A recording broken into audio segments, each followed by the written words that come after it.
जय श्रीराम, जय श्रीराम।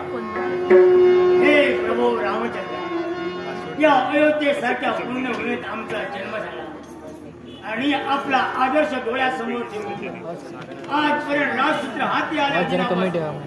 आम्ही स्वतःचा देहोत वाहून घेतला की जेणेकरून तुमच्या प्रत्येक गोष्टीला धक्का पोचता कामा नये। तुमचा आदर्श डोळ्यासमोर ठेवून एक पत्नी, एक वचनी आणि एक वाणी, जसे प्रभू रामचंद्राची ख्याती कीर्ती त्रिखंडात गाठते।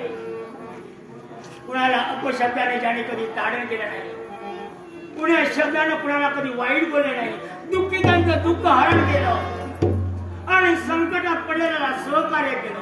हा प्रभू रामचंद्रांचा आदर्श आम्ही आमच्या डोळ्यासमोर ठेवला आणि या राजा सोमेश्वरानं आजपर्यंत राज्य सुख समाधानाचा उतारतोय। या अयोध्येकडे जर बघितलं असेल तर माझी तमाम प्रजा सुख समाधानात वावरते, एका विचारानं वावरते, वादविवाद नाही, आनंद नाही, देश नाही, लक्ष्मी प्रत्येकाच्या घरात।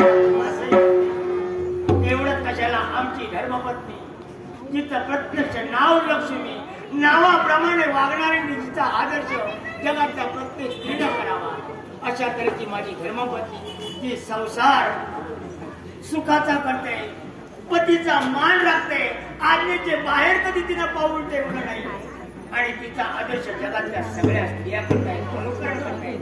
आम्हाला आणखी हवे काय?